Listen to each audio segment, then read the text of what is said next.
Pension बहाल करेगा वही देश पे राज करेगा। और हमने तो कह दिया कि ओपीएस नहीं तो वोट नहीं, कि अटल की गलती मोदी का सुधार, पुरानी पेंशन दे दो सरकार। और सरकार निश्चित तौर पर इस वर्ष के रहते 2023 के रहते पुरानी पेंशन बहाल करेगी, ये मेरे को विश्वास है।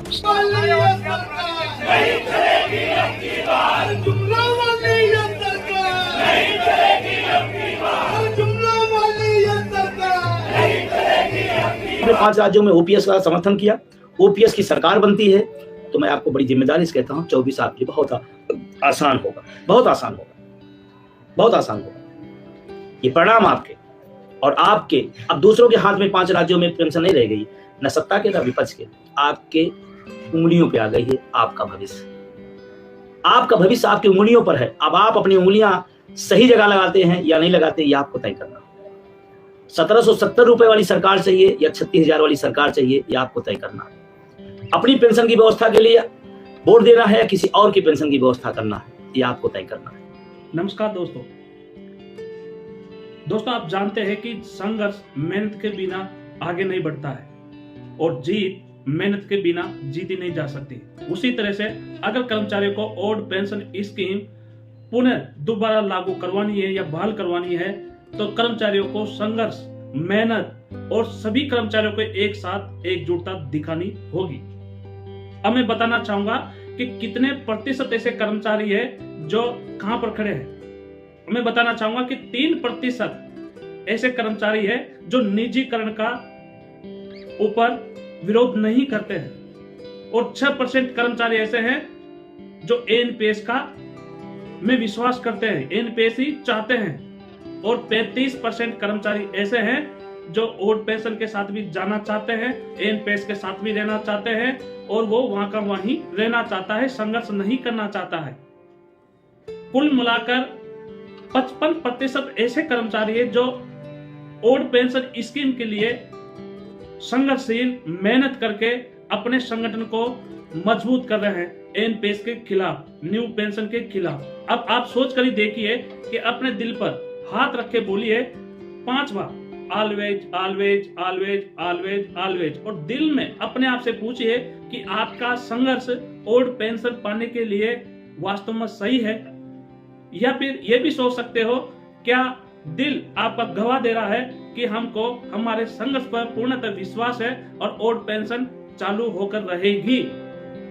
तो वो 55% ऐसे कर्मचारी है जो दिन रात मेहनत कर रहे हैं ओल्ड पेंशन पाने के लिए, परंतु 43% ऐसे कर्मचारी है जो मतलब कहना भी चाहते हैं, रहना भी चाहते हैं, परंतु वो डर रहे हैं। तो उन कर्मचारियों में भी आत्मविश्वास बढ़ाने का दायित्व हमारा ही है, हम 55% कर्मचारियों का। अब मान लीजिए कि रामलीला मैदान में जो भीड़ देखकर सरकारी नहीं, विपक्षी नहीं, सभी कर्मचारी, राज्य या केंद्र के कर्मचारी चौंक गए हैं। अब उन कर्मचारियों को देखकर जो कर्मचारी उस महारैली में नहीं गए, उन कर्मचारियों में भी आत्मविश्वास जगा है कि मैं भी अगली बार जहां रैली होगी उस रैली में मैं भाग लेना चाहता हूं। दोस्तों, इस वीडियो को आगे बढ़ाने से पहले आप सभी से निवेदन करूंगा, आप सभी बड़े भाइयों से, कि इंडियन रेलवे किसान यूट्यूब चैनल को जरूर सब्सक्राइब कीजिएगा, बेल आइकन दबाइएगा और लाइक जरूर कीजिएगा और इस वीडियो को शेयर कीजिएगा। मैं कर्मचारी हित कल्याण और ओल्ड पेंशन बहाल के लिए कर्मचारियों को जागृत करता रहता हूं और विश्वास बढ़ाता रहता हूं। तो दोस्तों, मैं बताना चाहता हूं कि 40 संगठन ऐसे हैं जो 22 नवंबर और 21 नवंबर को कर्मचारियों में एक आत्मविश्वास भरने के लिए, चाहे वो राज्य के कर्मचारी हो, चाहे वो केंद्र के कर्मचारी हो, चाहे वो रेलवे के कर्मचारी हो, अपने अपने निजी संगठन, जैसे मान लीजिए रेलवे है तो 21 से 22 नवंबर के बीच में जैसे कि कर्मचारी ओल्ड पेंशन के लिए हड़ताल करना चाहते हैं तो उसके लिए वोटिंग की जाएगी 21 और 22 नवंबर 2023 को। भाई कितने ओल्ड पेंशन के पक्ष में हड़ताल करेंगे और कितने ओल्ड पेंशन के पक्ष में नहीं है। तो ये कर्मचारियों का रुझान इसलिए लिया जा रहा है कि कर्मचारी एक आत्मविश्वास में बोले कि नहीं, मैं भी ओल्ड पेंशन स्कीम के लिए ही लड़ूंगा, क्योंकि बुढ़ापे का सहारा आप जानते हो कि ओल्ड पेंशन है, बुढ़ापे का कवच, बुढ़ापे की लाठी ओल्ड पेंशन है। आने वाले समय में ऐसा होगा कि अगर ओल्ड पेंशन नहीं मिली तो पता नहीं आपकी बुढ़ापे की जिंदगी किस तरह से कटेगी। और जो ये न्यू पेंशन स्कीम है, इस न्यू पेंशन स्कीम में जो आपको पेंशन मिलेगी तो आपको कितने मिलेगी आप सोच सकते हो कि अगर आप मान लीजिए 2041 में रिटायर होते हो और आपकी सैलरी 90,000 1 लाख है, मतलब ग्रुप डी और ग्रुप सी कर्मचारी की, तो आपको 4,500 तक पेंशन मिलेगी 2041 में।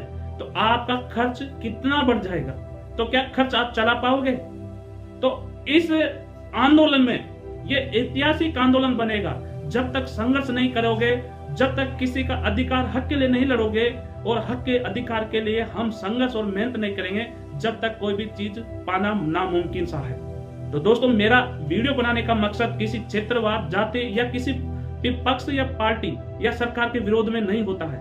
हमेशा मेरा जो वीडियो है कर्मचारियों को अपने आप में आत्मविश्वास पैदा करना, कर्मचारी कल्याण में जागृति पैदा करना, यही मेरा सम्मान है। तो सभी कर्मचारी से मैं निवेदन करना चाहूंगा, अगर ओल्ड पेंशन आपका हक और अधिकार है और हक अधिकार के लिए मौलिक अधिकार आपको अधिकार देता है कि आपके अधिकार हक के लिए आप अपना पक्ष सरकार के सामने, प्रशासन के सामने रखने का पूर्णतः अधिकार है।